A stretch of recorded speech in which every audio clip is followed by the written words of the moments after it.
Hello, this is Stephen and Jennifer with Iowa Backyard Farmer, back to talk with you about other tomatoes that we are growing in our garden this year, many of which are going to be on our plant sale list, but also some that we're going to trial this year for the first time. For the first time for us. Some of them have been around a long time. Yeah. So let's start with maybe the slightly smaller ones, the Determinate type. These are ones that you could potentially put into a container. Certainly would need some kind of support for most of them, but most of these are all ones that you wouldn't necessarily need a tall trellis to be able to grow. Or a giant container. Yeah. And I think this is important for this group. We talked about what we liked in the other groups.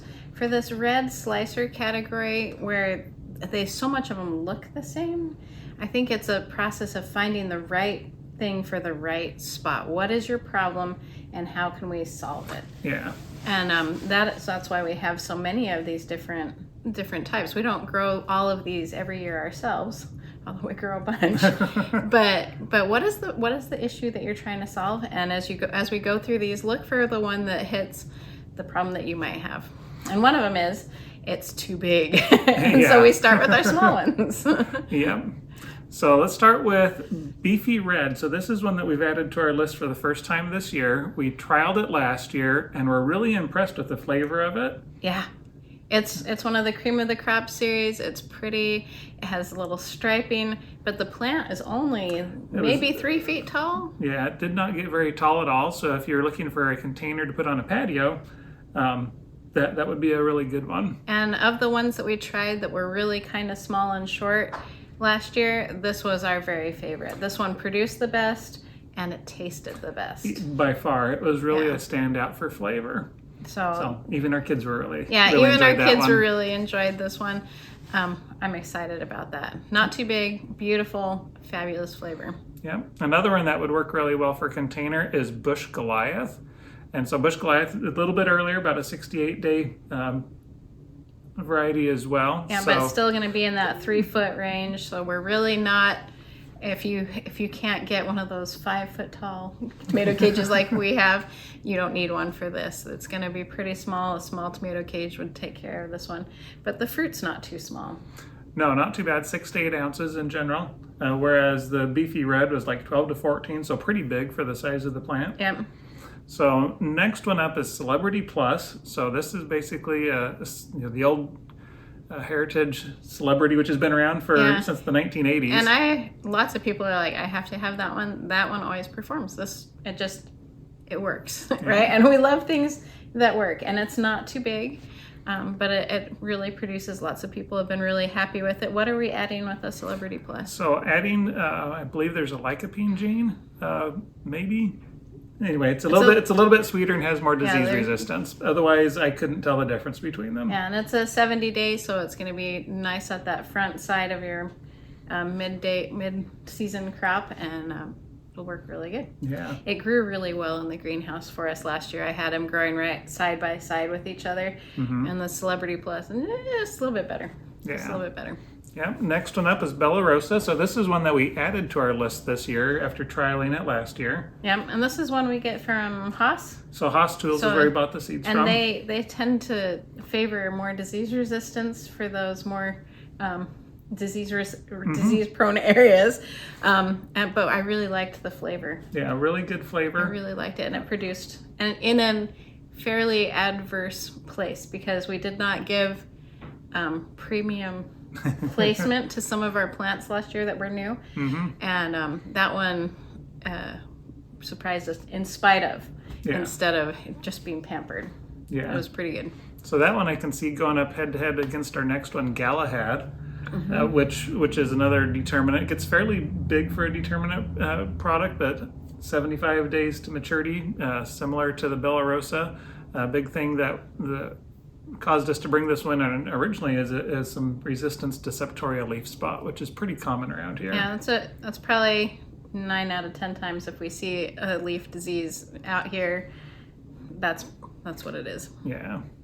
So, and that one again is a really good flavor. No issues there. People that buy it tend to buy it again and again. Yep. So I consider that a good sign. The next determinate one that's on our list is Giant Early Bush.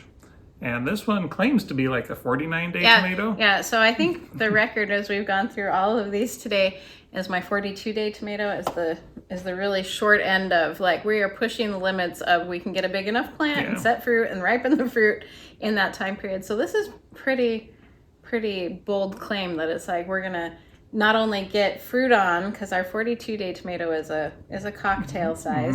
This one is saying we're gonna get a big tomato in the 40-day range. Yeah, that's pretty cool. Yeah. So if you're like, I need to be first, this one might be the one for you. This one could be a really good one. Yeah. So that's it for what we are selling this year for Determinate tomatoes. As we look at what we're going to trial for. Because it's not fun to just do what you already know works. We have to try all new things every year. Some of these aren't new to you. Well, they might not be new to you. So if you've grown them and like them or don't like them, let us know. Yeah, let us know what your experience was. Share your review. So for determinants that we're going to trial, we're going to look at one called Siberian, which is a smaller 3 to 5 ouncer. And we've grown that one, I think, before, maybe. At least I've seen it somewhere. It's an open pollinated variety. It tends to be cold hardy. So my little side quest on the side of trialing is that for that short season period, either early or late, how big of a crop could I get off? So if we're going to push the boundaries, or if I lived in a really short season place, these would be really good ones because I'm in, out, and done. Yeah, basically, as we will do an early crop of determinants, and our goal is to see if we can get those off and done by mid to late July, and then turn around and plant ones like this and see if we can't get a whole nother crop off of a different variety later in the season before they freeze at the end of the season. And so tomatoes like this, Siberian, and we'll talk about some others, where they say they can handle a little bit of cold temperature as we end on either end of our season where the temperature might not be ideal. That could be a winner for us. Yeah, so that's how we're going to trial that one. Early doll is another one, 4 to 5 ounces, about 55 days. So yeah, it's supposed to be early. It's not too big. We'll see what we can get off of it. Yep. Another one that's in that same category of really early is Siletz, Siletz. Is how I call it, Silets. Another one that's handles cool weather, kind of an acidic flavor one, but same. It's got more of a classic tomato flavor. Yeah. So we're gonna try those and see what we can do to push the boundaries of our season.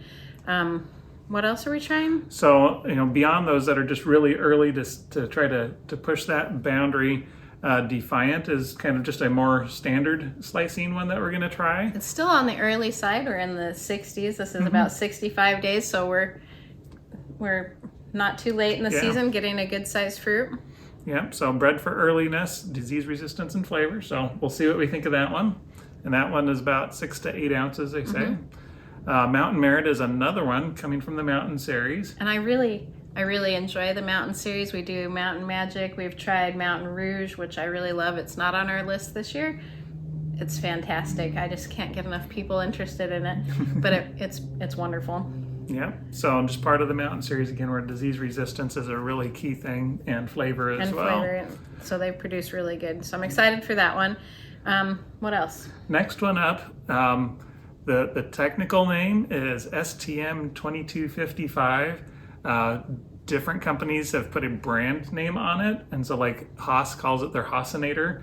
It's one that is bred by Cicada Seeds and seems to have a really good disease package and a really good classic, more acidic type of tomato flavor. And this next one too.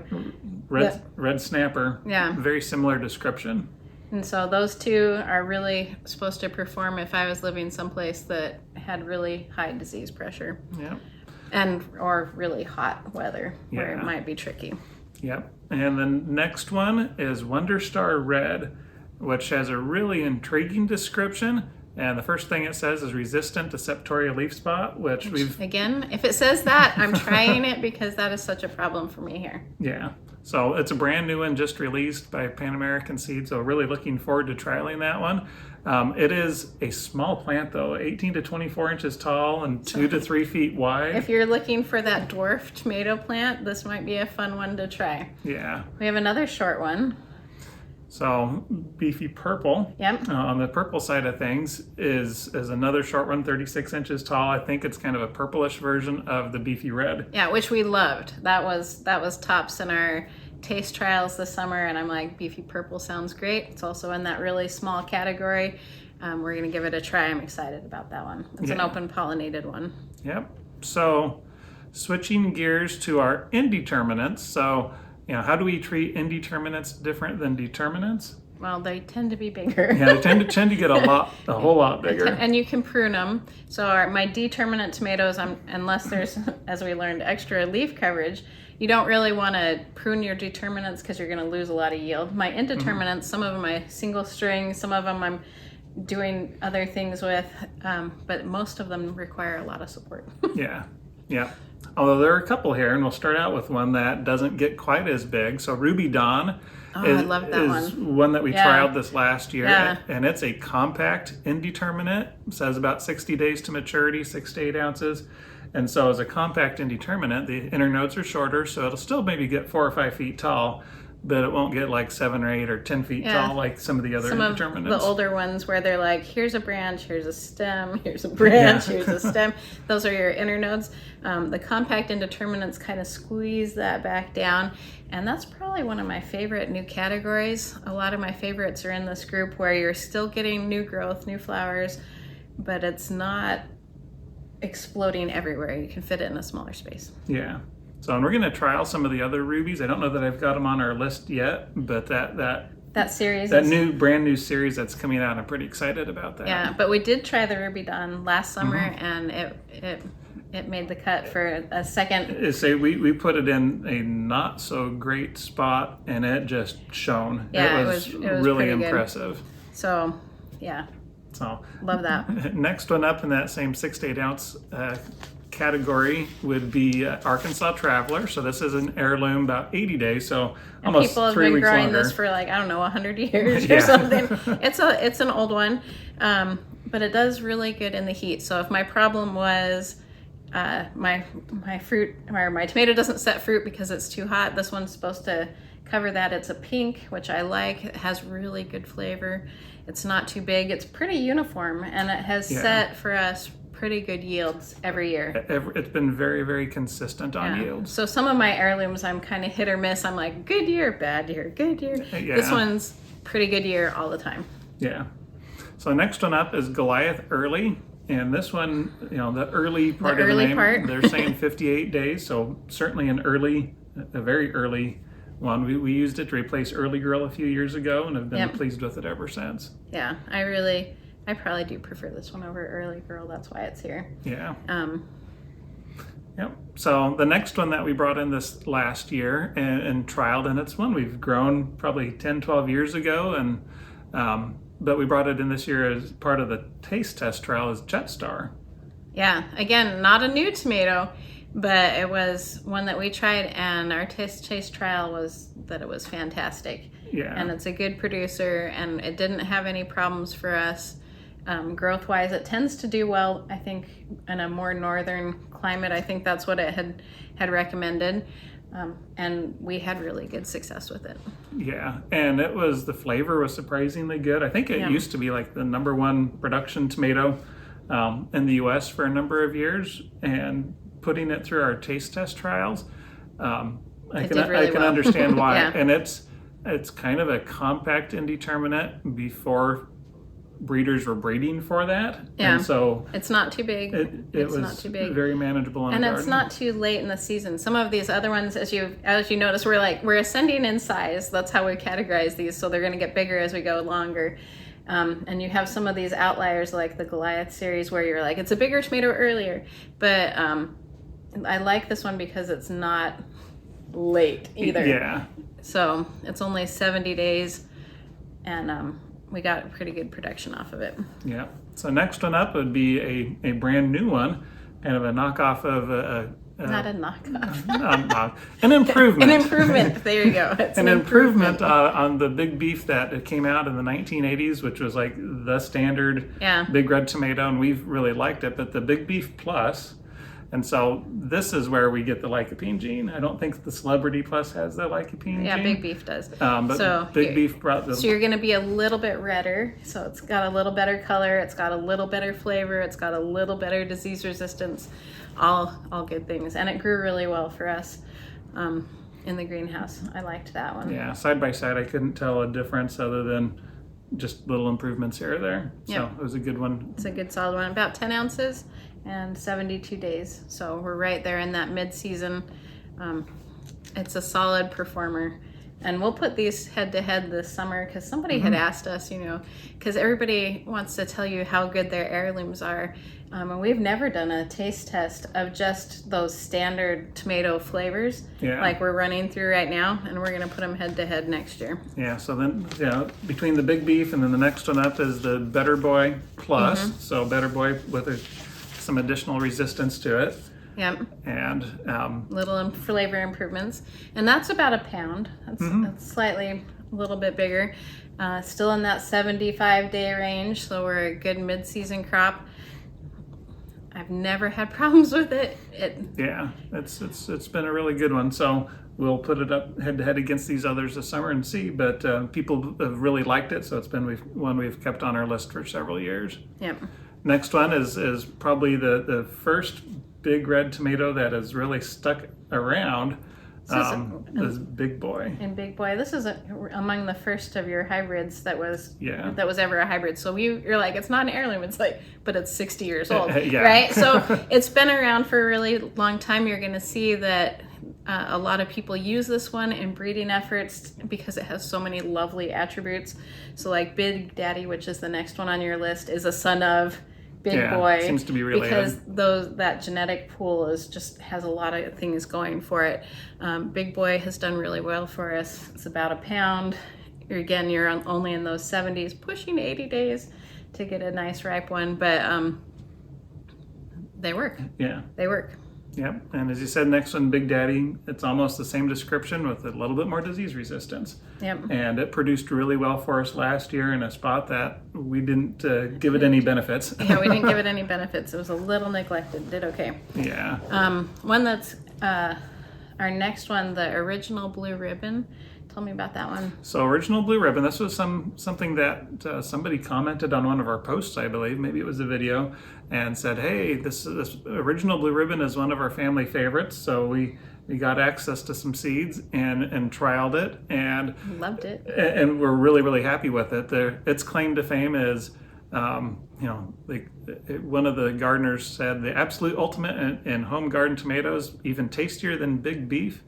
And others have said to even tastier than Better Boy and Big Boy. So that same general category, about 1 pound. So game on for this 1 pound category. But I'll tell you, we grew it last year and it was beautiful. It was very flavorful. I really liked it. We'll just have to put it through. We'll have to do the head-to-head. Do the head-to-head and see how it comes out. But I was not disappointed with that one. It was really nice. Yeah, and it says it's about a week earlier to mature than the other one. So yeah, earlier is not a bad thing either. If it tastes better and is earlier, that's pretty nice combination. Okay. Next one up on our list is Blushing Star. So this is a new one that we added this year, and it is a 72-day beefsteak. And it claims to have some really good heirloom type of flavor. Yeah, so this is some of these newer breeding efforts I really like. They're like, we're trying to get some of this heirloom flavor and some hybrid performance, all right? Can we have it both ways? And this is in that category. Yep. The Wonderstar, so this is Blushing Star. There's a few different varieties in this star series, but I think all of them bring Septoria leaf spot resistance. Which is my favorite, right? Yeah. So we're going to have heirloom flavor and hybrid performance. We're going to be resistant to Septoria, and it's going to taste fantastic. Yeah. So, and it's pink. Yeah. Nice. Which we happen to really like. So, so excited about that one. That's also pretty early too. Did we mention that? It's about like the Blue Ribbon. We're at 72 72 days. Yeah. So a little bit earlier than several of the others. So moving on down to just a little bit bigger, but one we've carried for several years is Beefmaster. Yes. Yeah, I like that one. Again, it's got that slightly little rumpled look that you might see on an heirloom. It is a hybrid, but it's a good one. It tastes pretty good. It's really a nice producer. It grows really well for me. It's not in the category of, ooh, life's hard and, you know, I fell over. It's pretty rugged. Yeah, pretty good, pretty rugged, pretty good one. It is a little bit later mature, saying about 80 days. So, you know, within a week of the rest of them. But it's and it's bigger. So we jumped in energy levels. So we were like 10 ounces to a pound for most of those other ones. We're jumping up a size with Beefmaster where we're 1 to 2 pounds, right? Yeah. So we're going to be a little bit bigger. Yep. So the next one, which is one we just brought in this year, is Big Brandy. So that was one that we trialed this last year, and we're pleasantly surprised. Yeah, so this is the Heirloom Marriage Series. So we're going to take 2 different heirlooms, cross them for that heirloom flavor hybrid vigor thing. So who are my contenders for Big Brandy? So this one would have been Big Dwarf and Brandy Wine. Brandy Wine. And we put it together and we tested a whole sort of bunch this summer for taste test trials. Yeah. Our goal was to come up with something that tasted as good as Brandy Wine, that maybe produced better. And a little more consistently, maybe with some disease resistance would be nice. Yeah. And this one pretty much won that category. It was not better than Brandy Wine, but it wasn't worse. Yeah. It tastes a little different. It was really delicious. Yeah, so it was one that everybody in our family liked, so I thought, well, let's add that to our list. Yeah. So hopefully you can enjoy that one too. I highly recommend that one.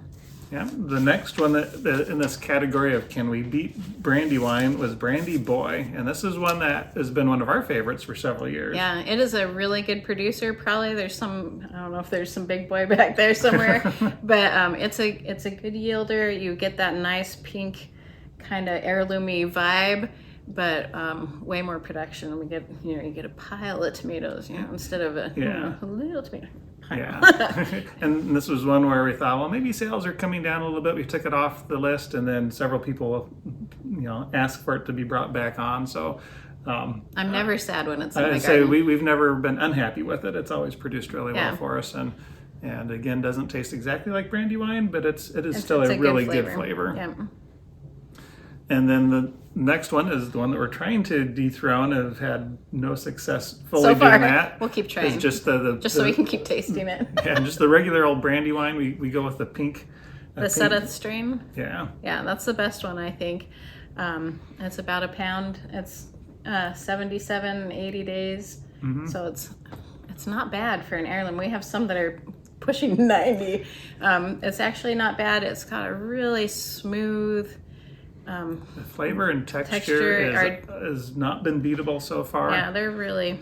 This last year was a drier year for us, and so they produced really well without disease issues. We've had wetter years where... And you'll get nothing. We don't get hardly anything. So it's not consistent performer. It's not something that I recommend if you want really high yield. If you want to taste some really great flavor, it's never disappointed me. Yeah, absolutely. Okay. Then another heirloom, Mortgage Lifter. Yeah, no, we really like this one. It's a nice, great big, this one's red. We didn't get any this year. We had we had some trauma with our greenhouse, but we'll put it back in, and I'm always excited for it. Yeah, and the last one here is Wood's Famous Brimer, another heirloom that has been really, really delicious. Yeah, it's really delicious. It's in that 1 pound category, 76, 80 days in there. Delicious, fabulous. Try them all. Yeah. Try them all. Yeah, so what are we Haven't gonna... had disease. That one comes out of the greenhouse really stocky. It always puts on a really, really nice, sturdy good growth. rugged plant. It's a good rugged plant. Yeah. So you want to talk about what we're going to trial for this so red category? What are we adding for this red category? So things that we're going to trial this year, kind of starting on the smaller end, or maybe not quite so small to begin with. Independence Day, so 55-day slicer. Right. So this is competing in that early category. Yeah. Where we're really pushing the boundaries. I'm like, okay, does it taste delicious? Let's see. Let's see. We're going to take a look at Sup Sue, which we keep spelling it wrong. I know, Superman and not like soup that you eat. Yeah. So it is a selection out of Sue, which is one that I think came from South Dakota or something, Mm-hmm. and it is one that can really handle heat really well. Yeah, and it's not too long. It's a 70-day, but it is a smaller one. Yeah. It is a smaller one. It's about 4 ounces. And I think we just threw that in as a bonus because you're like, why did we put this in there? Yeah. But it'll be fun to try. Yeah. So if you've tried it, let me know. Yeah. Next one up, Mosovich. Another one of the early. Yeah, if it sounds ones. like it came from Russia, like Siberia, like a cold place, it's on my early trials or to see how I can season extend. Yeah, so it claims to be cold tolerant, so I'm like, yeah, let's give it a try. Yeah, was that the one that said it could go down to like 38 degrees? That was one of the others. That was one of the others. Yeah, we will But see. we're going to try and push the boundaries, see what we can do with that one. Yeah. Next one that we're going to trial this year is Goose Creek, and this. One of you recommended this just recently, and I'm like, never heard of this, and I looked it up, and I'm like, that sounds fabulous. So here we are. We're going to try it. Yeah, about 75 days, known for flavor and kind of a pink heirloomy type of one. So we'll give it a try. Next one, let's see, Rutgers Select. Okay, so this is confusing, and I know maybe you've had this problem with tomatoes, is that names are not very specific, and we're not using scientific names here. We're using brand names, and some of them are pretty basic, like Rutgers. Which one? Rutgers. There's Rutgers Select. There's a whole bunch of different ones, and we bought something that just said Rutgers last year, and it was fantastic. Just got one at the big box stores, and we thought, oh well, we should trial that one. And as we go looking, I'm like, I have no idea. Yeah, they're like, wait, there's more than one. What that was last year. So it has to go back to trials until we figure out what it was that we liked. So we have both Rutgers Select and one that just says Rutgers. And we'll see if there's any difference at all, or if this is just a branding issue. We're not sure. Yeah. But the flavor on that was good last year, whichever one it was. Yep. Another one, I'm going to pronounce this wrong, Momotaro. Momotaro. Other name would be Tough Boy. Yep. This is a very popular Japanese tomato. Mm-hmm. So this is popular over there, and for its specifically awesome flavor. So I'm excited to try that. It also says that it's heat and crack resistant, which are all good things. And so it's about 6 to 7 ounces, so it's not on the huge size, but I'm excited. Yeah. I'm excited. Yep, so we'll try that one. Damsel is another one that we're bringing in, and this is that's on the Brandy Wine dethroning trials. Yep. So we'll see how that one works. Genuine is when they're bringing another. I am so excited. That's the heirloom marriage series again, right? Mm-hmm. And so, which ones are we crossing here? I don't know if I'm going to pronounce it right. Costoluto, and Brandy Wine. Please don't ignore our pronunciation. So you've got that hybrid of those two combined, and 10 to 12 ounces. It's a little shorter to ripen, 70 to 75 days. Yeah, so I'm excited to try that one. There's good reviews on that one. Yeah, and then we're bringing in an heirloom one called Boxcar Willie, and I've seen that one advertised for years, but we've just never brought it in to trial it. Yeah, and so it's old. Probably some of you have grown this one before. If you have, tell me what you liked or didn't. It's about 80 days to get a harvest on it, but it sounded like fun, so we're going to give it a try. Yep. And then the last one that we're bringing into trial this year in this category is German Pink. Which we have grown before. Yeah. Which we have grown. This is the potato leaf variety. We got a free seed packet, so I'm like, why not try it again? The problem that I've had with this one before, with the German Pink, and I think Rare Seeds has this one too, is that it didn't handle the heat very well. In that it would grow and it would be beautiful, and then you would get a hot streak and I would get blanks. And so you know how tomatoes set fruit from the bottom to the top. Mm-hmm. I would get blanks, and then eventually I'd get fruit, and I'm like, I'm waiting forever. And you know, my big beef or my other ones, they're just cheerfully Arkansas Traveler, they're like chunk, tomato. And the German Pink was like nothing. I guess so. Tomatoes. Yeah. You know, so I'd put flowers out, but they wouldn't set. And so I'm going to try it again, see how it does. I loved it. I remember loving it the last time I grew it, and the fruit being tremendously delicious. Yeah. We'll just see if we can get it. See if we can get more than 3 off of a plant. See if we can get it to set more than before, to not skip sets of fruit, because that's frustrating, especially if you've gone to all the work and it's flowered and it looks like it's going to do something and then it doesn't. Makes me very sad. Yep. So that's all that we're going to trial of the unless pinks you and have reds. more suggestions. Yeah. ran out of space, but it's okay. We eat lots of tomatoes. Yeah. So, anything else we want to cover today? We'll save it for the next one. Yeah. Okay. Well, again, if you've got any comments or questions, post them down in the comments, and you have a good one. We'll talk to you later. Bye. Bye-bye.